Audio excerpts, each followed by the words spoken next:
team. Ngayon, ibibideo ko yung pumasok na GRO sa account ko. Yan, ito yung isa kong account. May pumasok na 1,070.59 pesos.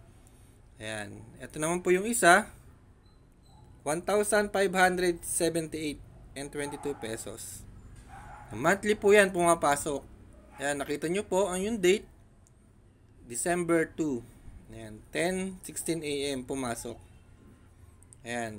Dalawa po yung account ko na meron GRO. Ayan, malaking tulong na yan. Syempre, kung magkakaroon ka ng monthly na income na wala kang ginagawa, mga retailer mo yung naglo-load, ikaw naman, kumikita ka ng pera.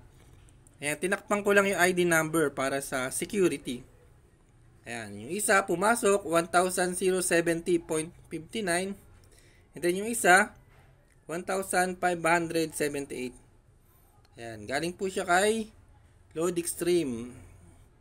Yan po ang GRO monthly na pumapasok po sa akin. Kasi iniipon ko sa account ko every month yung GRO.